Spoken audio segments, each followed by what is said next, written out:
السلام علیکم دوستو، آج ہم سورہ بقرہ کی آیت نمبر 14 تا 18 کی تفصیل بیان کریں گے۔ اللہ فرماتا ہے وَإِذَا لَقُوا الَّذِينَ آمَنُوا قَالُوا آمَنَّا وَإِذَا خَلَوْا إِلَىٰ شَيَاطِينِهِمْ قَالُوا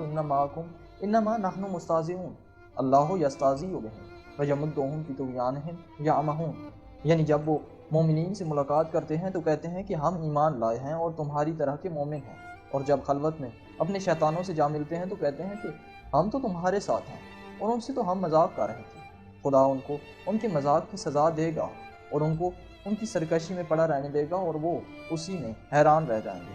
امام حسن عسکری علیہ السلام فرماتے ہیں، یعنی وہ منکرین بیعت اور علی علیہ السلام کی مخالفت پر قائم رہنے والے اور امر خلافت کو ان سے ہٹانے والے، جب سلمان و مقداد اور ابو ذر و عمار وغیرہ سے ملتے ہیں تو ان سے کہتے ہیں کہ ہم محمد صلی اللہ علیہ وآلہ وسلم پر ایمان رکھتے ہیں اور علی علیہ السلام کی بیعت اور ان کی فضیلت کو تسلیم کرتے ہیں، اور تمہاری طرح ہم بھی ان کے حکم کی پابندی کرتے ہیں اور ان کی اطاعت کرنے والے ہیں۔ اور ان منافقوں کا پہلا، دوسرا اور تیسرا لیڈر اور نویں تک جب ان سلمان وغیرہ کو کبھی کبھار رستے میں دیکھ لیتے ہیں تو دور سے کھڑے ہو کر ناک چڑھا کر یہ کہتے ہیں کہ یہ لوگ معاذ اللہ اس جادوگر اور اس جنگجو کے اصحاب ہیں۔ پھر جب آپس میں مل بیٹھتے ہیں تو کہتے ہیں کہ ان سلمان وغیرہ سے بچ کے رہو، کیونکہ علی کے بارے میں جو کچھ محمد صلی اللہ علیہ وآلہ وسلم نے کہا ہے ہم تو اس کے منکر ہیں، اور ایسا نہ ہو کہ تمہارے منہ سے بے دہانی میں کوئی ایسی بات نکل جائے اور ان کو پتہ چل جائے، پھر وہ تمہاری باتیں جا کر محمد کو بتائیں گے اور یہ تمہاری ہلاکت کا باعث بنے گا۔ دوستو، یہ حدیث کافی طویل ہے، اگر آپ پڑھنا چاہیں تو پڑھ سکتے ہیں، ضرورت کے مطابق یہاں اتنی ہی نقل کی جا رہی ہے۔ دوستو، وَإِذَا خَلَوْا إِلَىٰ شَيَاطِينِهِمْ کا مطلب تفسیر امام حسن عسکری علیہ السلام میں یوں لکھا گیا ہے، پھر جب وہ اپنے منافق دوستوں اور کاہنوں کے پاس جاتے ہیں جو رسول پاک صلی اللہ علیہ وآلہ وسلم کی تکذیب میں ان کے شریک ہیں تو کہتے ہیں کہ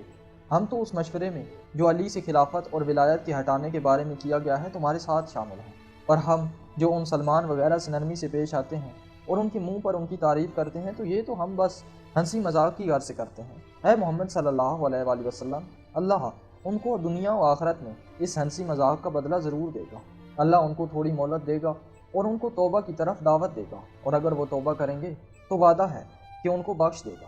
مگر یہ بات یاد رکھو کہ وہ حیران ہی رہیں گے اور وہ اس ولایت کو علی علیہ السلام سے ہٹانے والے گندے اور کبھی کھیل سے باز نہیں آئیں گے، اور محمد صلی اللہ علیہ وآلہ وسلم اور علی علیہ السلام کو جو اذیت پہنچانا ان کے لیے ممکن ہوگا وہ ضرور پہنچائیں گے۔ آگے اللہ فرماتا ہے اولئک الذین اشتروا الضلالۃ بالہدی فما ربحت تجارتہم وما کانوا مہتدین، یعنی وہ لوگ جن لوگوں نے ہدایت کے بدلے گمراہی کو خرید لیا ہے ان کو ان کی یہ تجارت فائدہ نہیں دے گی اور وہ ہدایت پانے والے نہیں ہیں۔ امام حسن عسکری علیہ السلام فرماتے ہیں کہ ان لوگوں نے دین کو بیچ کر کفر خرید لیا ہے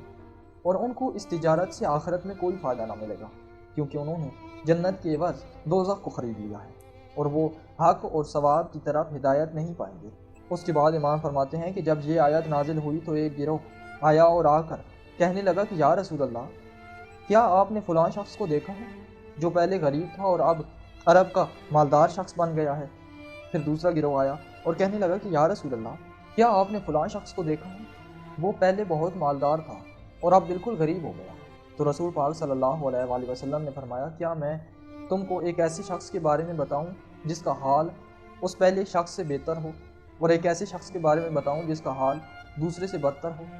سب نے کہا ضرور یا رسول اللہ، وہ جس کی حالت پہلے شخص سے بہتر ہے وہ ہے جو صدق دل سے مجھ پر اعتقاد رکھتا ہو، اور علی علیہ السلام جو ولی اور وسیع ہیں ان کی تعظیم صدق دل سے کرتا ہو۔ اللہ اور اللہ کا رسول اور علی اس کے شکر گزار ہیں، اور وہ شخص جو دوسرے شخص سے بدتر ہے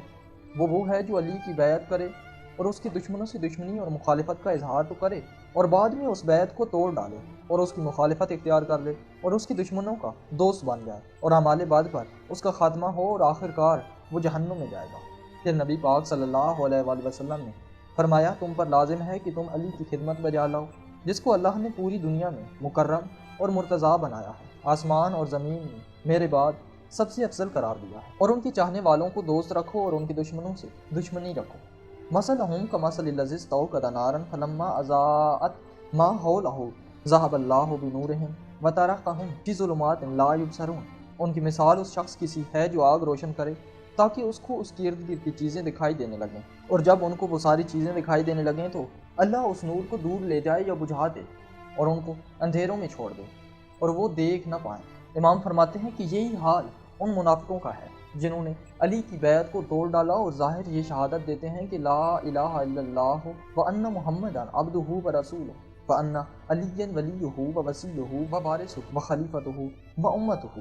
اس ظاہری شہادت کی وجہ سے وہ منافق مسلمانوں کی میراث کے وارث بن گئے۔ انہوں نے مسلمانوں میں نکاح کیا اور مسلمانوں نے اس شہادت کی وجہ سے ان کو دوست رکھا۔ اس شہادت کی وجہ سے ان سے بلاؤں اور مصیبتوں کو ان سے دور رکھا، اور جن جن برائیوں سے مسلمانوں نے خود کو بچایا ان منافقوں کو بھی بچاتے رہے، کیونکہ وہ خود ان منافقوں کی زبانوں سے 3 شہادتوں کو سنا کرتے تھے۔ اب چونکہ وہ اپنے دلوں میں کفر کو چھپائے پھرتے ہیں، اس لیے عذاب میں مبتلا ہوں گے، اور وہ وقت ہوگا جب ان سے آرام و آسائشات کی یہ روشنی دور چلی جائے گی اور احکام آخرت کی تاریکیوں میں مبتلا ہو جائیں گے اور وہ واپس نہ آئیں گے۔ آگے اللہ فرماتا ہے سمن بکمن عمی لا یرجعون، یعنی عذاب آخرت میں بہرے اور آتش جہنم کے طبقوں میں گونگے اور آخرت میں اندھے ہوں گے۔ دوستو اب آئیے دیکھتے ہیں کہ اس مذکورہ تفسیر کے مطابق اگر ان آیات کا ترجمہ کیا جائے تو کیا ہوگا۔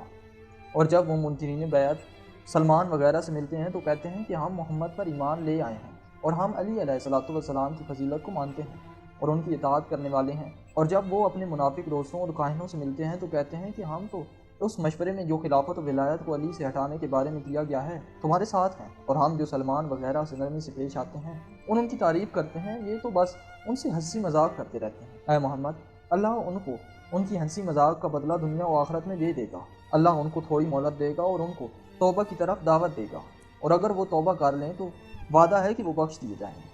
مگر یاد رکھو وہ اس ولایت کو علی سے ہٹانے کی سازش سے باز نہیں آئیں گے اور علی کو اذیت پہنچاتے ہی رہیں گے۔ ان لوگوں نے دین کے بدلے کفر کو خرید لیا ہے اور ان کو اس تجارت سے آخرت میں کوئی فائدہ نہیں ملے گا، اور وہ حق اور ثواب کی طرف ہدایت نہیں پائیں گے۔ ان بیعت توڑنے والوں کی مثال یوں ہے کہ انہوں نے ولایت کا اقرار کر کے چراغ روشن کیا،